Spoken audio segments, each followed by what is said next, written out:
बीच रात को करुणा नींद से उठ गई और अपनी नाक पकड़कर बैठी रही। उह, कितनी बदबू है। अजी सुनते हो, खाने में क्या खाकर आए हो दोस्त के घर से? उसके पति अर्जुन ने नींद में ही कहा। मूली का पराठा। ये मूली ही किसी दिन मुझे मार डालेगी। पता नहीं इस पदोड़े आदमी से शादी ही क्यों की मैंने। ये बोलकर करुणा अपना तकिया लेकर बाहर सोफे पर जाकर सो गई। ये तो रोज का हो गया है, कुछ तो करना ही होगा।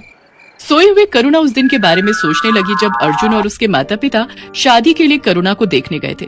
करुणा तब कॉलेज में पढ़ाई कर रही थी और शादी नहीं करना चाहती थी। उसने अपनी माँ से कहा था, देखो माँ, अभी मैं पढ़ाई कर रही हूँ, अभी शादी नहीं करूंगी। ये सुनकर उसकी माँ ने कहा, अरे लड़के को तो देख ले, पढ़ाई के चक्कर में अच्छा लड़का हाथ से फिसल गया तो पूरी जिंदगी अफसोस करती रहेगी। करुणा के घर वाले पुराने ख्यालात के हैं। उसकी माँ ने जबरदस्ती उसे लड़के वालों के सामने बिठा दिया। करुणा सुंदर है, इसीलिए अर्जुन ने एक ही बार में उसे पसंद कर लिया और इसी बात से करुणा की माँ खुश हो गई और ऐसे ही करुणा की शादी हो गई। करुणा ने अपने आप को समझा लिया। शादी की पहली रात को ससुराल में बहुत सारे पकवान बने। अर्जुन एक के बाद एक खाता गया। ये देखकर करुणा ने अपने ही मन में सोचा, ये तो गले तक ठूस रहा है, कहीं रात को उल्टी ना करते। खाना खाने के बाद करुणा और अर्जुन अपने कमरे में सो गए। अर्जुन तुरंत गहरी नींद में सो गया, लेकिन करुणा को नींद नहीं आई। एक तो नई जगह और ऊपर से एक ऐसे इंसान के साथ उसे सोना पड़ रहा था जिसे वो जानती तक नहीं।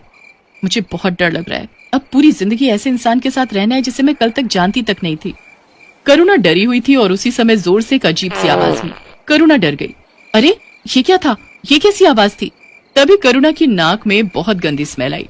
उसे सब कुछ समझ में आ गया। क्या ये पाद रहे हैं? तभी अर्जुन ने और जोर से एक पाद मारा और उस बदबू से करुणा रह नहीं पाई। मुझे उल्टी आ रही है, मुझे अभी उल्टी करनी होगी। करुणा बाथरूम चली गई और उसने उल्टी कर दी। वो वापस कमरे में आई, लेकिन अर्जुन एक के बाद एक पाद मारने लगा।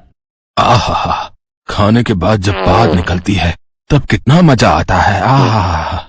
अगले दिन अर्जुन के ऑफिस चले जाने के बाद उसने अपनी माँ को कॉल किया। क्या बात है बेटा, इतना परेशान क्यों लग रही है? माँ, ये किस आदमी से आपने मेरी शादी करवाई है? क्यों, क्या हुआ? मारपीट रहा है क्या? नहीं, ये तो बस पाद रहे हैं। इनके पादने के चक्कर में मेरी नींद ही गायब है। ये सुनकर करुणा की माँ हंसने लगी। ये कोई बात नहीं है बेटा, सभी पाद मारते हैं। अब तेरे पापा को ही देख ले। लेकिन ये तो पापा से भी ज्यादा पाद मारते हैं। कोई बात नहीं, कुछ दिन रहेगी ना तो आदत हो जाएगी।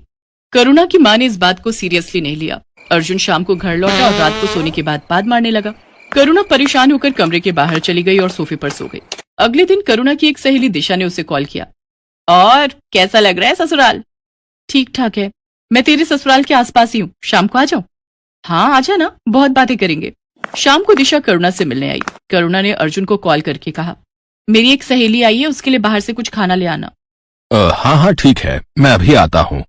अर्जुन बहुत सारा खाना ले आया, समोसा, रोल, बिरयानी। और फिर करुणा, दिशा और अर्जुन बात करने लगे। लेकिन बात करते हुए अर्जुन ही सब कुछ खा गया। लेकिन दिशा ने इस बात पर ज्यादा ध्यान नहीं दिया।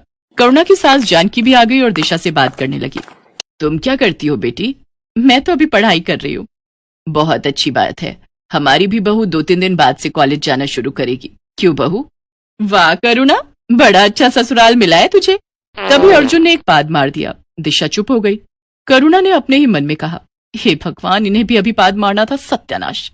पाद की बदबू से दिशा को उल्टी आने लगी। करुणा, आज मैं चलती हूँ, कॉलेज में मिलेंगे। दिशा उठकर चली गई। करुणा को बहुत ज्यादा शर्म आई। उसने कुछ नहीं कहा। दिशा के जाने के बाद जानकी ने अर्जुन से कहा, ये क्या किया तूने बेटा? ऐसे बाहर के लोगों के सामने पाद मारना अच्छी बात नहीं है। देखा वो कैसे उठकर चली गई। क्या माँ, अब इंसान अपने ही घर में पाद भी नहीं मार पाएगा क्या? अर्जुन मानने को तैयार ही नहीं था कि ये एक बुरी आदत है। तू कितनी उल्टी सीधी चीजें खाते रहता है, इसीलिए तेरे पेट में इतनी गैस होती है। ये सब मत खाया कर। लेकिन करुणा को यह सब अच्छा नहीं लगा। उसने रात को अर्जुन से यही सब कहा, लेकिन अर्जुन ने सब हंसते हुए ही टाल दिया। अगले दिन अर्जुन ऑफिस से एक दोस्त के घर गया और वहां मूली के पराठे खाने के बाद रात को बदबूदार पाद मारने लगा और इसी बात से परेशान होकर करुणा बाहर सोफे में सो गई। ये तो रोज का हो गया, कुछ तो करना ही होगा। और फिर सुबह सुबह करुणा अपना बैग लेकर मायके चली गई। जानकी ने उसे कॉल किया तो करुणा ने साफ साफ कह दिया, मैं ऐसे पदोड़े पति के साथ नहीं रह सकती।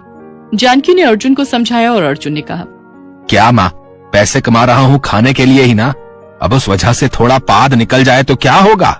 अरे इस वजह से कोई छोड़ के जाता है क्या? मैं उसे नहीं मनाऊंगा। उसी दिन ऑफिस में बाहर के क्लाइंट के साथ अर्जुन की जरूरी मीटिंग थी। अर्जुन मीटिंग के लिए निकल गया।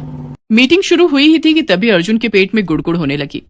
अरे ये क्या, यहाँ भी पेट में गुड़गुड़ हो रही है। लगता है रात के मूली के पराठों ने मेरा पीछा नहीं छोड़ा। और तभी अर्जुन ने सबके सामने बदबूदार एक पाद मार दिया। सभी ने अपने हाथों से नाक बंद कर ली। सारी क्लाइंट गुस्सा हो गए और वहां से भाग गए। अर्जुन का बॉस गुस्सा हो गया। तुम्हें ऑफिस एटिकेट्स नहीं पता? यहाँ सबके सामने पाद कौन मारता है? तुम्हारी वजह से मेरे क्लाइंट भाग गए। मैं तुम्हें नौकरी से निकालता हूँ। जाओ भागो यहाँ से, पदौड़े कहीं के। पाद मारने की बुरी आदत की वजह से अर्जुन की नौकरी चली गई। अब अर्जुन को पता चला कि उसकी माँ और बीवी ठीक ही कह रहे थे। वो सीधा करुणा के पास चला गया। करुणा, मुझे माफ कर दो। मैं वचन देता हूँ, अब से मैं पाद नहीं मारूंगा। उल्टी सीधी चीजें खाना छोड़ दूंगा। बस तुम लौट चलो। करुणा लौट गई।